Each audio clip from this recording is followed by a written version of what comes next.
حضرت مولانا شہید صاحب یعنی سید احمد شہید صاحب رحمۃ اللہ علیہ کے پاس ایک شخص آیا اور عرض کیا کہ حضرت میرے آبا و اجداد تو تعزیہ بنتا چلا آتا ہے، میرے آبا و اجداد سے تعزیہ بنتا چلا آتا ہے، یعنی پہلے ہی سے لوگ محرم کی رسومات کر رہے ہیں، یہ کرتے ہوئے چلے آ رہے ہیں پہلے سے، میں بھی بناتا ہوں، لیکن اب آپ کے فرمانے سے معلوم ہوا کہ یہ شرک و بدعت ہے، دین کا کام نہیں، بددینی کا کام ہے، نیکی نہیں بدی ہے، ثواب کا کام نہیں گناہ کا کام ہے، مگر ایک بنایا ہوا تعزیہ میرے گھر رکھا ہوا ہے، اس کو کیا کروں؟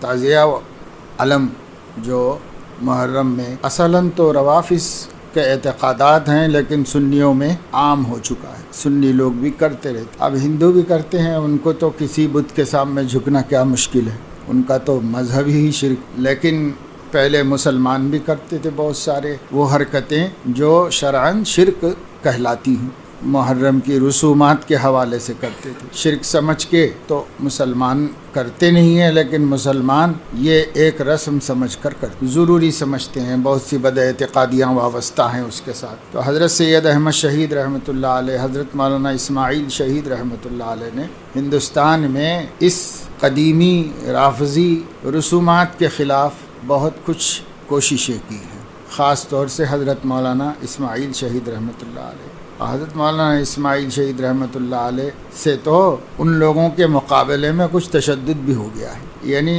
تھوڑا زیادہ سخت موحد بن گئے، کیونکہ سامنے آدمی کے جو مقابلہ ہوتا ہے اس مقابلے میں اعتدال ختم ہو جاتا ہے، زیادہ قوت سے بھیڑنا پڑتا ہے ان لوگوں کے ساتھ، تو اکثر لوگ بالکل ہندوانہ زندگی گزارنے لگے تھے، اور روافظ کی بدولت بہت سی شرکیات مسلمانوں میں آ گئی تھی۔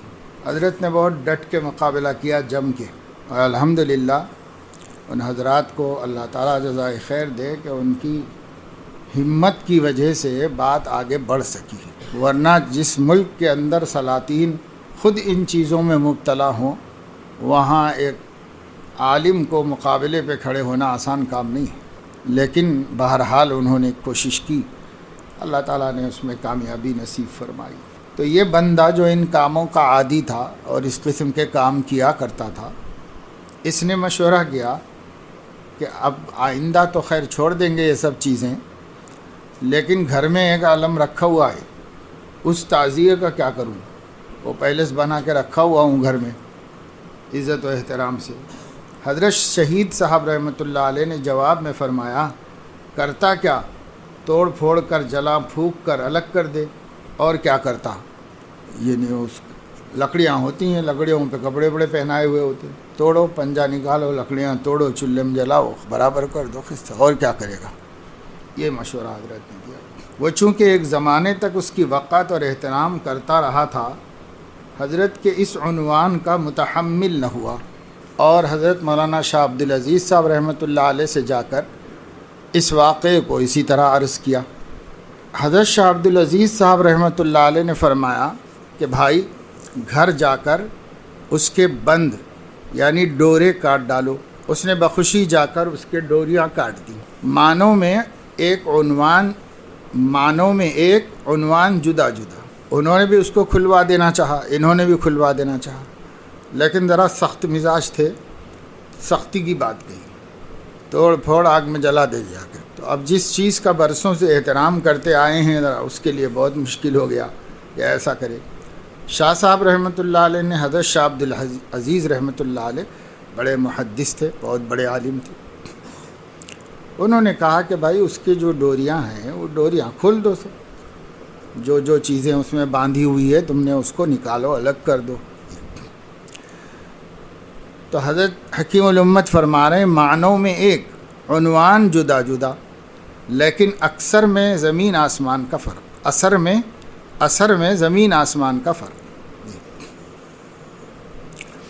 دوسرا واقعہ، حضرت شہید صاحب رحمۃ اللہ علیہ کے پاس ایک شخص آیا اور عرض کیا کہ حضور صلی اللہ علیہ وسلم کی ایک کاغذی تصویر میرے پاس ہے، فوٹو، میں اس کو کیا کروں؟ فرمایا کہ توڑ پھوڑ کر اسے آگ لگا دو اور کیا کر دو۔ وہ شخص حضرت شاہ عبدالعزیز صاحب رحمۃ اللہ علیہ کے پاس حاضر ہوا اور یہی عرض کیا، سن کر فرمایا کہ وہ تصویر جاندار ہے یا بے جان؟ عرض کیا کہ بے جان۔ فرمایا کہ صاحب تصویر بے جان ہو گئے تھے اور وفات پا گئے تھے تو ان کے ساتھ کیا معاملہ کیا گیا تھا؟ عرض کیا غسل و کفن دے کر دفن کر دیا تھا۔ فرمایا کہ تم بھی یہی معاملہ کرو، اس کو کہیں دفن کر دو، مشک اور عنبر کے پانی سے غسل دو، قیمتی کپڑے کا کفن دو اور ایسے مقام پر دفن کر دو جہاں کسی کا پاؤں نہ پڑے۔ اس شخص نے بخوشی اس تدبیر کو قبول کر کے عمل کر لیا۔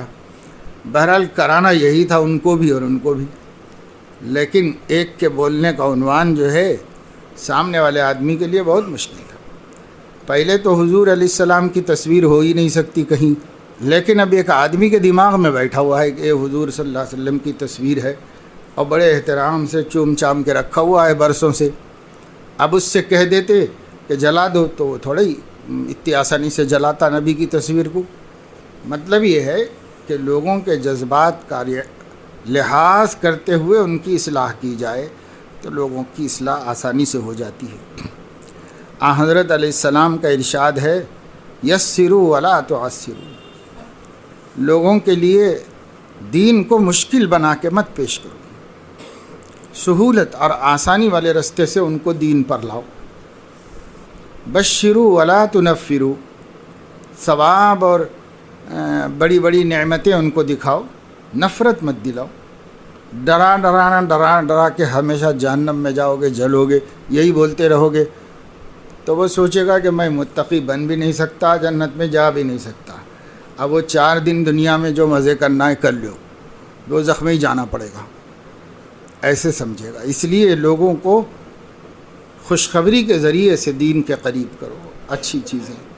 بس کہیں کہیں ڈرانے کی ضرورت ہوتی ہے، کبھی کبھار ڈرانا الگ چیز ہے، سختی سے اللہ رسول نے بھی ڈرایا ہے، لیکن عموماً ترغیب کا راستہ ترہیب کے راستے سے بہتر ہے۔ خوف دلانے کے سے دین میں لانا اور اللہ سے امید دلا کر اللہ کی نعمتوں، مہربانیوں، اس کے پیار اور مہر کا تذکرہ کر کے اللہ سے مانوس کرنا، یہ دونوں چیزوں میں بہت بڑا فرق ہے۔ اس کا خیال دھیان رکھنا چاہیے۔ یہ لائن سیدھی کرو، یہ سامنے کیسے بیٹھے ہوئے